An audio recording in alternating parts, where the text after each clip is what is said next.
Commander Jake "Lucky" Morrison sat in his captain's chair aboard the human flagship Defiance, watching his tactical display light up like a Christmas tree from hell. The Zephyrian armada stretched across his view screen in a formation that could only be described as aggressively intimidating, which, considering these were 8-foot-tall lizard people with anger management issues, was saying something. "Well," Jake said, adjusting his collar with the casual air of someone discussing the weather, "this is what we in the military call a target-rich environment. Too bad we're the targets." Chief Engineer Rosie Wrench O'Malley's voice crackled through the comm from the engine room, barely audible over what sounded like several explosions and possibly a small fire. "Commander, I've got good news and bad news. The good news is our reactor's still running. The bad news is it's running away from us at about 30% efficiency." "Fantastic," Jake muttered. "Tommy, please tell me you've got Earth Command on the line with some brilliant tactical advice."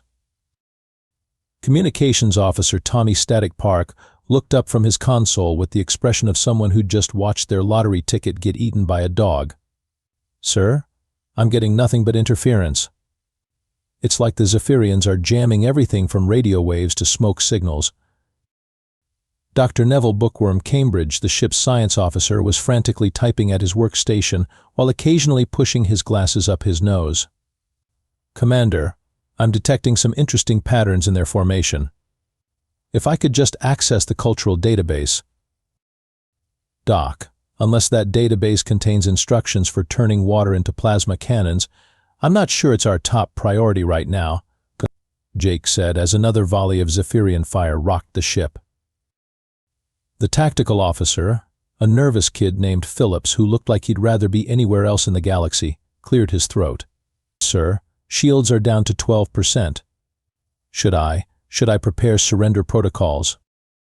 Jake gave him a look that could have frozen plasma. "Phillips, the day I surrender to a bunch of oversized geckos is the day I take up interpretive dance as a career. And trust me, nobody wants to see that." "But sir," Phillips squeaked, "there are over 300 ships out there and we've got, well, us." "Your math is impeccable," Jake said dryly. "Rosie, how long until our weapons are completely useless?" "About 5 minutes if we're lucky, 3 if we're not. And Commander, we haven't been lucky all day."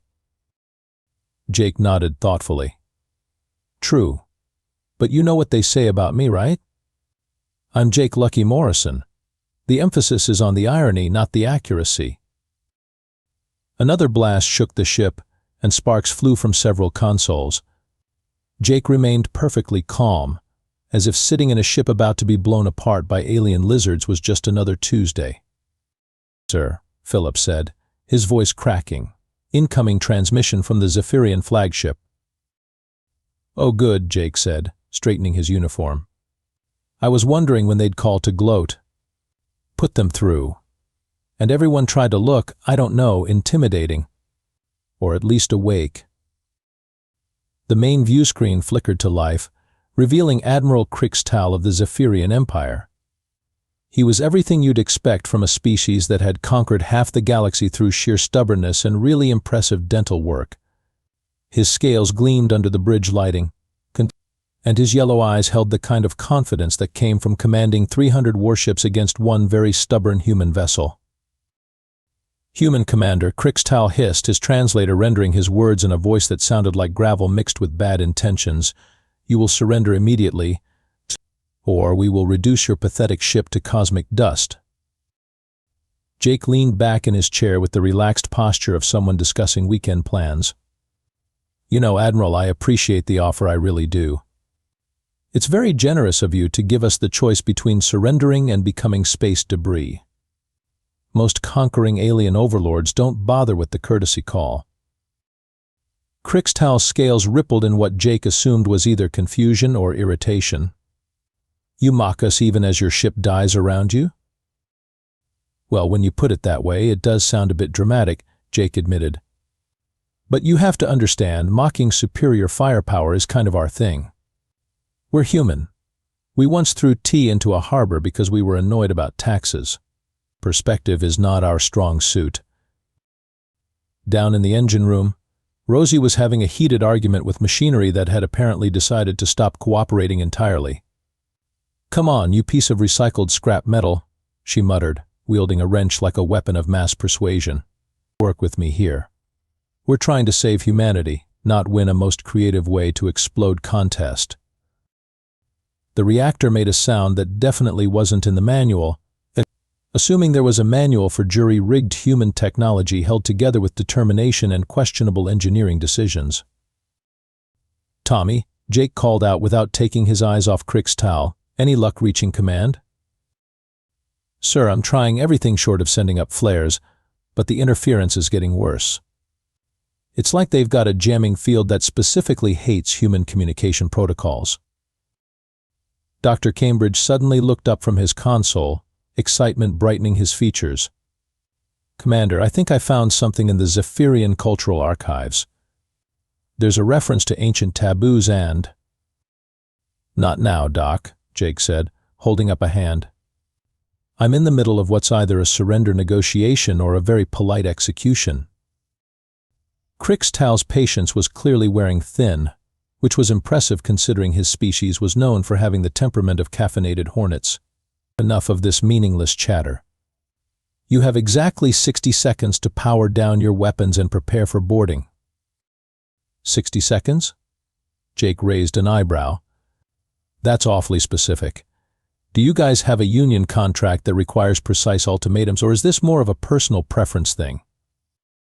Phillips looked like he was about to faint. "Sir, maybe we should consider." "Phillips," Jake interrupted gently, "if you say the word surrender right now, I'm going to have you transferred to the waste management department." And yes, that's exactly what it sounds like. Rosie's voice echoed through the comm system, accompanied by what sounded like a small explosion.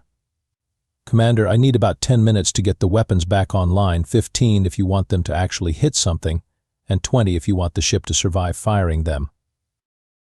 "We've got 60 seconds, Jake replied. "Well, that's a problem." Jake turned to Tommy. "Static, can you get me a direct channel to their flagship?" "Sir, you're already talking to them." "No, I mean a direct channel. Something they can't jam or intercept. Something that'll punch right through their interference." Tommy's fingers flew over his console. "I can try routing through the emergency beacon array. It's not designed for communication, but if I reverse the polarity and cross-wire the transmission matrix—" "I don't need the technical details," Jake said. "I just need it to work." "It'll work, but it'll be an open channel. Everything we say will broadcast to their entire fleet." Jake smiled, and it wasn't entirely pleasant. Even better. Dr. Cambridge was practically vibrating in his chair. "Commander, if I could just explain what I found in their cultural database." "Doc, unless it's instructions for making their ship spontaneously combust, save it for later." "But sir, it might be exactly." Krix'tal's voice boomed through the speakers. 30 seconds, human. Choose wisely." Jake stood up slowly, straightening his uniform one more time. "Tommy, open that channel. Let's see if we can't make this interesting." The communications array hummed to life with a sound that suggested it wasn't entirely happy about being used in ways its designers never intended. Tommy gave Jake a thumbs up, which in their current situation felt wildly optimistic. "Admiral Krix'tal," Jake said, his voice now broadcasting to every ship in the Zephyrian fleet, "I have a counterproposal for you." "You are in no position to make proposals, human." "That's where you're wrong," Jake replied with a confidence he absolutely didn't feel. "See, you've got 300 ships, superior firepower, and what I can only assume is a really impressive dental plan. But you know what you don't have?" Krix'tal's scales rippled ominously. "Enlighten me." "Style," Jake said. "You've got all the subtlety of a meteor shower. Where's the drama? The flair? You're conquering humanity with all the panache of someone filing tax returns." Behind him, Phillips whispered, "Sir, what are you doing?" "Honestly, Phillips, I have no idea," Jake whispered back. But it's either this or we all die in the next 30 seconds, so let's see how it plays out. Dr. Cambridge was frantically waving his hands, trying to get Jake's attention. His discovery was clearly eating at him like a particularly persistent earworm. "Commander," Krix'tal growled, "your species' tendency toward pointless bravado will not save you." "You know what, Admiral? You're absolutely right. Pointless bravado is kind of our signature move. But here's the thing about humans, we're really, really good at being completely unpredictable." Jake began pacing, which was quite an achievement on a bridge that was actively being shot at. "You've studied our tactics, our technology, our military strategies. But have you studied our tendency to do completely irrational things when we're backed into a corner?" "Your point?" Krix'tal sounded like he was trying to suppress the urge to just blow up the ship and be done with it. "My point is that you have absolutely no idea what I'm going to do next," Jake said. "And honestly, neither do I. That's got to be at least a little bit unsettling." Dr. Cambridge finally couldn't contain himself any longer. "Commander, please, the cultural database shows." "Not now, Doc," Jake said through gritted teeth. "But sir, there's a specific word that—" Jake spun around, his patience finally snapping. "For the love of Doc, will you please just shut up about your stupid research for 5 minutes while I try to save all our lives?" The word came out harsher than he intended, amplified by frustration and the stress of facing imminent destruction. But thanks to Tommy's jury-rigged communication system, it didn't just reach Dr. Cambridge. It reached every single ship in the Zephyrian fleet. "Please," Jake had said. Just one word. A simple, everyday human word that he'd probably used 1,000 times without thinking about it. The effect was immediate and completely inexplicable. The first Zephyrian ship went dark, then the second, then the third. Within 30 seconds, the entire enemy fleet was powering down, their weapons systems going offline, their engines shutting down one by one. Jake stared at the tactical display in complete bewilderment. "Tommy, are we having some kind of sensor malfunction, or did the entire Zephyrian armada just stop?" "Sir, sensors are reading accurately. They're all powering down. Shields, weapons, engines, everything." Admiral Krix'tal's image on the view screen showed a level of panic that Jake hadn't thought possible from a species known for their military discipline. The alien commander was frantically pressing buttons and barking orders in his native language, but his ship continued its shutdown sequence. "What did you do?" Krix'tal demanded, his translator struggling to convey what sounded like sheer terror. "What dark magic is this?" Jake looked around his bridge, where his crew was staring at him with expressions ranging from awe to complete confusion. "I honestly have no idea," he said. The silence that followed was the kind of profound quiet that usually preceded either enlightenment or complete catastrophe. In space, Jake had learned, these two things were often indistinguishable until after the fact. "Sir," Phillips said in a voice barely above a whisper, "their entire fleet is dead in space. No power signatures, no weapon charges, nothing." Jake rubbed his temples, trying to process what had just happened. "Okay, let's review. I said one word, a perfectly normal, everyday human word, and 300 alien warships just decided to take a nap. Does that sound right to everyone else, or am I having some kind of stress-induced hallucination?" "If you're hallucinating, sir, then we all are," Tommy said, staring at his console in disbelief. "I'm reading complete system shutdowns across their entire fleet. It's like they just gave up." Admiral Krix'tal's face on the view screen was a masterclass in barely controlled panic. Behind him, Jake could see Zephyrian officers running around their bridge, like someone had just announced that their cafeteria was serving expired fish. "This is impossible," Krix'tal was saying, apparently to himself more than to Jake. "The prophecy was just a myth. A children's story. It cannot be real." "Prophecy?" Jake leaned forward with interest. "Now we're getting somewhere. Admiral, would you care to explain why my saying please just caused your entire armada to have a collective nervous breakdown? Dr. Cambridge finally managed to get Jake's attention by standing up and clearing his throat loudly. Commander, if I may, this is exactly what I was trying to tell you about the cultural database. Doc, you have my undivided attention. And considering that apparently I just conquered an alien empire with my impeccable manners, I suggest you talk fast.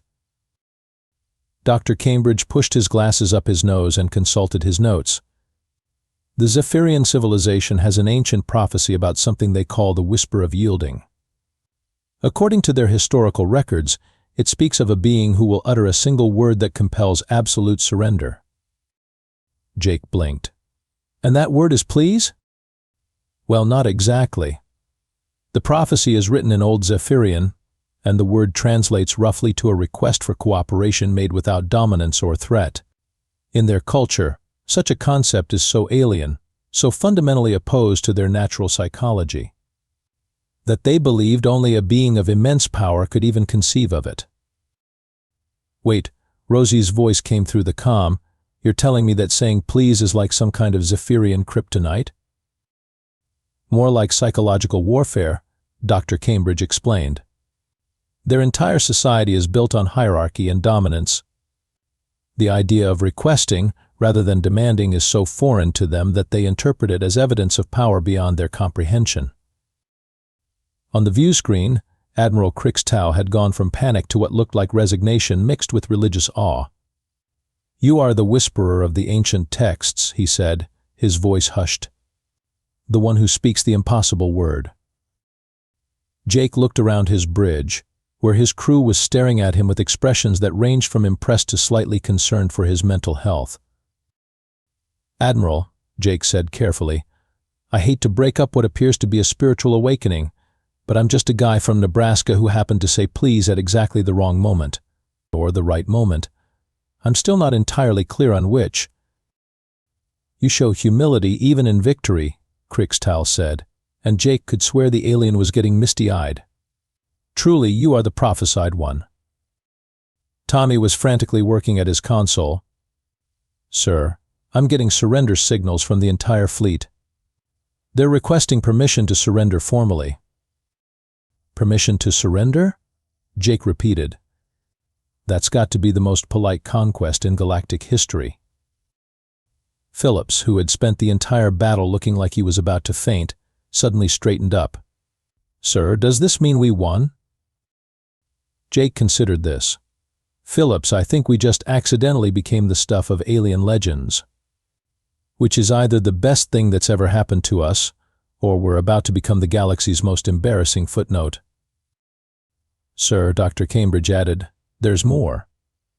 According to the prophecy, the Whisperer is destined to bring about a new age of cooperation between species. Great, Jake muttered. I can barely cooperate with my own crew half the time. Admiral Krix'tal had apparently moved from panic through acceptance and was now settling into what could only be described as devout reverence. It was deeply unsettling to watch an 8-foot-tall alien warlord look at you like you'd just performed a miracle involving loaves and fishes. Mighty Whisperer, Krix'tal intoned, we await your commands. Jake glanced at his crew, who were all looking at him expectantly. This was not covered in any leadership manual he'd ever read. Okay, Jake said slowly, let's just take a step back here. Admiral, you're telling me that your entire civilization has been waiting for someone to show up and say please to you? Not just anyone, Dr. Cambridge interjected, consulting his notes. According to the prophecy, it had to be spoken by a being of pure intent during a moment of ultimate conflict. The fact that you said it while trying to save your crew rather than to gain power apparently fulfills the prophecy's requirements. Pure intent? Rosie's voice crackled through the comm. Commander, the only thing pure about your intent was that you purely wanted me to stop interrupting your dramatic last stand. Thanks for that, Rosie, really helpful. Krix'tal was nodding sagely. Yes, the Whisperer would not even recognize their own power. Humility in the face of destiny is the final sign. Jake rubbed his forehead. So let me get this straight. I accidentally fulfilled an ancient alien prophecy by being mildly annoyed with my science officer. The universe has a sense of humor, Dr. Cambridge said. A very twisted one, apparently. Tommy looked up from his console. Sir, I'm getting communications from across the Zephyrian fleet. They're asking for guidance? Instructions? I think they want you to tell them what to do. What I want them to do, Jake said, is go home and maybe take up a less aggressive hobby. Gardening, perhaps. Or interpretive dance. Sir, Philip said, you could actually do that. You could tell them to go home. They'd probably listen. Jake stood up and began pacing again, which was becoming his default response to impossible situations. Let me see if I understand this correctly. I have accidentally become the galactic equivalent of a religious figure to a species of militant lizards, and now they want me to lead them into a new age of cooperation and understanding. That's about the size of it, Dr. Cambridge confirmed. And all because I said please. Well, when you put it that way, it does sound a bit ridiculous. Jake stopped pacing and looked directly at Admiral Krix'tal. Admiral, I'm going to level with you. I'm not a mystical being. I'm not the fulfillment of your prophecy. I'm just a guy who got really lucky or unlucky, depending on your perspective, with his word choice. Krix'tal's expression didn't change. The Whisperer would say exactly that. Your denial only confirms your identity. That's circular logic. The prophecy warned us that the Whisperer would resist their destiny with logic and reason. Jake threw his hands up. Of course it did. Because why would anything in my life ever be simple? Sir, Tommy said, we're getting a transmission from Earth Command. Apparently they've been monitoring the situation. Oh good, Jake muttered.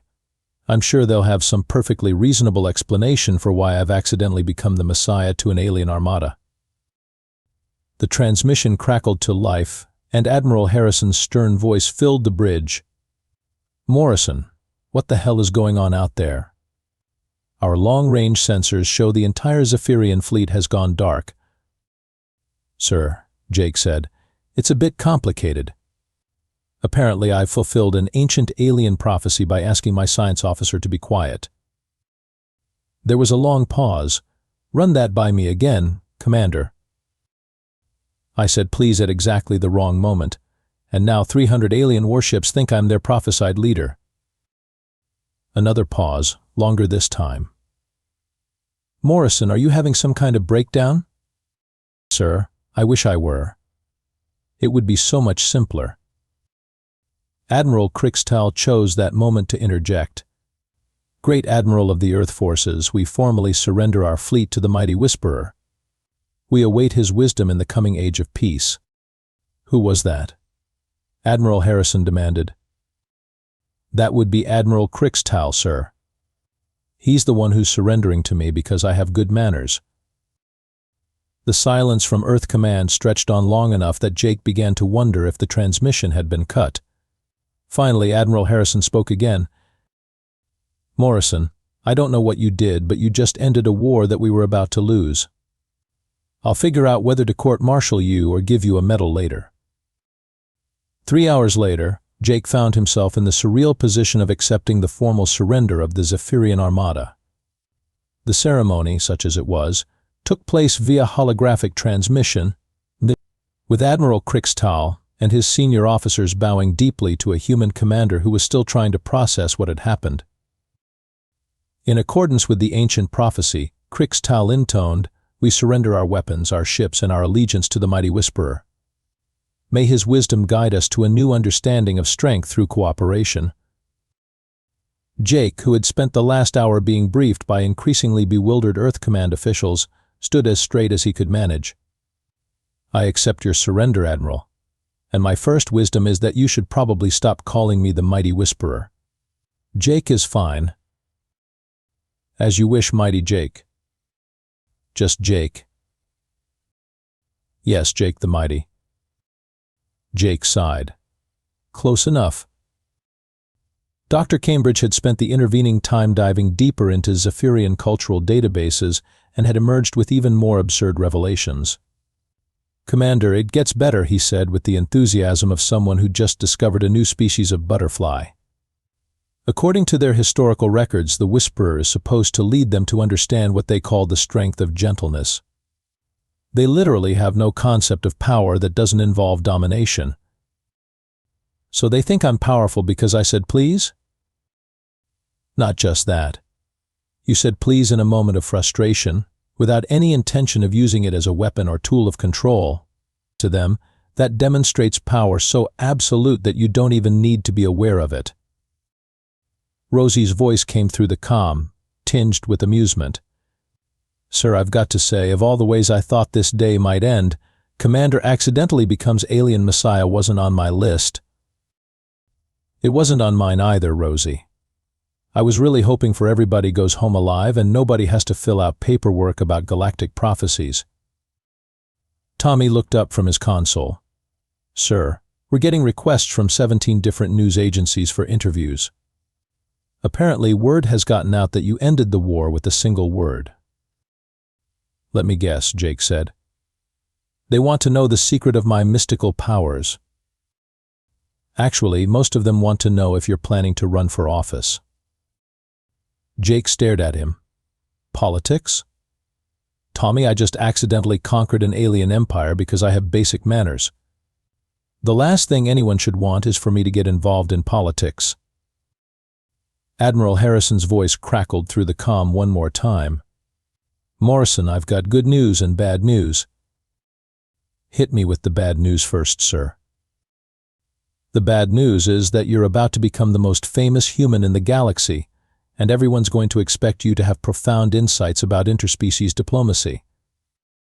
"And the good news?" "The good news is that you've just proven that humans can win wars by being polite.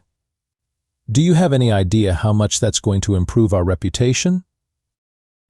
Jake looked around his bridge, where his crew was grinning at him with expressions of pride, amusement, and mild concern for his mental state.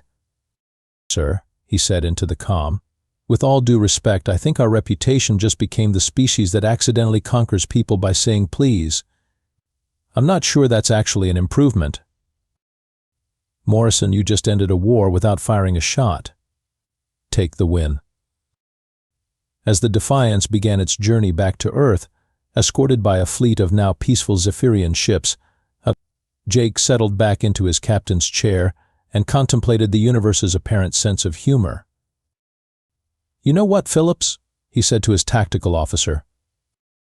"Sir?"